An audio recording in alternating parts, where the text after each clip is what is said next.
Okey, baik. Bentuk isti'arah yang kedua adalah isti'aratul makniyah. Kalau tadi yang pertama isti'aratul tasrihiyah. Okey, dia asalnya tetap sama. Asalnya adalah daripada tashbih. Cuba kali ni dia bawa contoh yang lain. Al-khabaru mithlul usfur. Berita itu seperti burung. Okey, ni tashbihnya. Isti'arahnya pula tara al-khabaru. Berita itu berterbangan. Berita itu berterbangan. Okey. Berita boleh terbang ke? Tak boleh kan? Jadi kat situ mana dia punya perkataan ataupun mana dia punya kalimatul musta'ar ataupun kalimah yang dipinjamkan. Okey, dia kat sini dia ada salah. Dia patutnya dia merahkan bukan yang kat sini. Dia merahkan yang ini.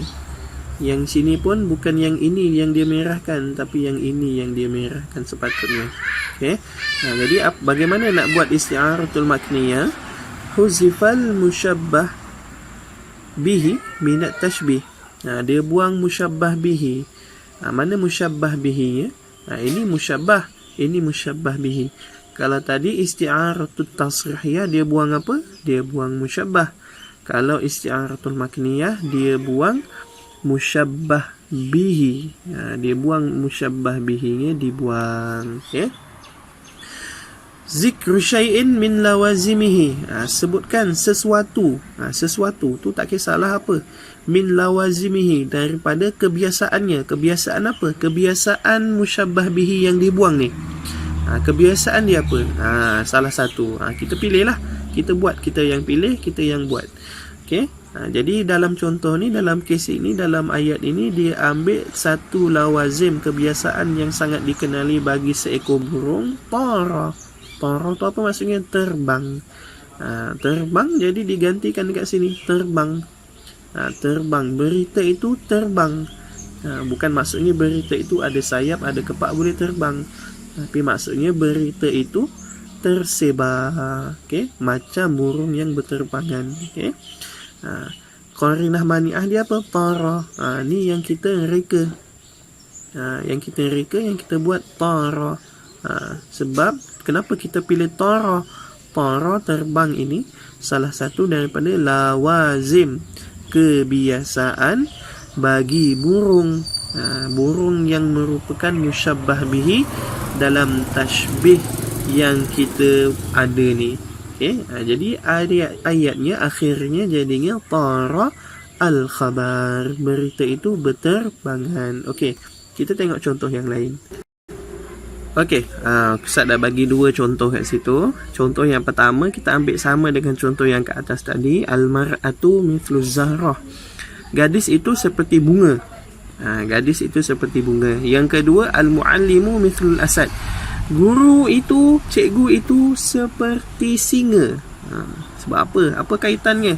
Apa kaitan antara bunga dengan gadis?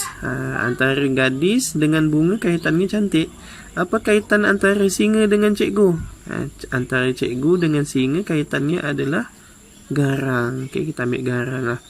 Okey, jadi bagaimana nak tukarkan tashbih ini kepada isti'arah makniyah? Kita ikut step by step. Huzifal musyabbah bihi minat tashbih. Dibuang musyabbah bihi daripada tashbih. Mana musyabbah bihi-nya dalam ayat ini? Mana musyabbah bihi-nya? Zahrah. Okey, Zahrah ni dibuang. Ini nak pakai tak? Ini tak pakailah. Sebab kita nak buat ayat isti'arah, kita dah tak nak pakai adatul tashbih. Tinggal mar'ah. Okey.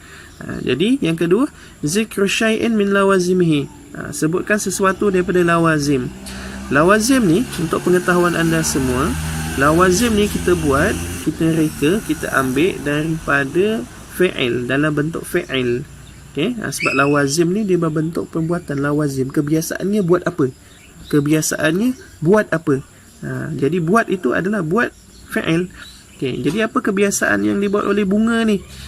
Okey, Ustaz ambil kat sini. Tafattahat. Apa maksud tafattahat? Kembang. Tafattahat al-mar'atu alal madhi. Okey. kembang gadis itu kerana dipuji. Kembang gadis itu kerana dipuji. Okey.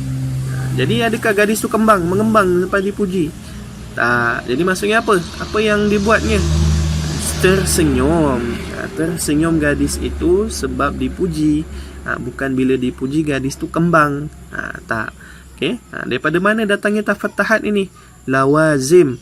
Lawazim daripada zahrah yang kita buang tadi. Lawazim kebiasaan bunga. Bunga biasanya apa? Kembang kuncup kan. Jadi ustaz pilih dia kembang. Okey, contoh yang kedua, al-muallimu mithlul asad. Huzifal musyabbah bihi min at-tashbih. Mana musyabbah bihinya? Asad. Buang. Ini nak pakai tak? Ini confirm lah tak pakai. Okey, tinggal muallim. Okey. Jadi asad ni kita kena buat ataupun kita kena pilih lawazim. Apa kebiasaan bagi asad ni, lawazim dia? Okey, ustaz ambil satu yaz'aru. Yaz'aru ni apa? Mengaum. Yaz'arul muallim ila tullab. Okey. Cikgu itu mengaum kepada pelajar-pelajar. Cikgu itu mengaum kepada pelajar-pelajar. Cikgu mengaum ke? Cikgu menjerit. Tapi cikgu tak mengaum. Kalau cikgu mengaum tu dah lain lah jadinya. Okey, tapi kat sini dia letakkan yaz'aru. Ustaz letakkan yaz'aru ini sebagai salah satu lawazim daripada asad. Salah satu kebiasaan bagi singa yang kita buang ni tadi ni, kita dah buang dia. Jadi kita kena gantikan ataupun kita kena sebutkan salah satu lawazim bagi asad ni. Okey. Yang kita boleh kaitkan dengan cikgu ni. Kita nak buat ayat tu, kita kena fikir jugalah logiknya. Logiknya tu kita kena ada juga sikit-sikit. Maksudnya kan. Okey. Guru itu mengaum kepada pelajar. Okey. Jadi maksudnya apa? Cikgu tu sangat-sangat marah lah, sampai kan dia menjerit tu macam bunyi singa mengaum. Okey. Jadi ini adalah isti'arah yang kedua, isti'aratul makniyah. Kalau tadi isti'arah tasrihiyah, okey, saya terbalikkan.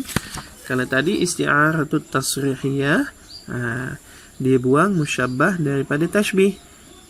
Kemudian kita kena buat qarinah mani'ahnya. Okey. Kalau yang kedua isti'arah makniyah, kita buang musyabbah bihi daripada tashbih. Dan kita sebutkan salah satu lawazimnya. Okey. Okey, baik Ustaz Arab, awak faham dengan penerangan Ustaz. Okey, sekejap lagi kita tengok bagaimana nak membezakan antara isti'arah tasrihiyah dengan isti'arah makniyah. Okey.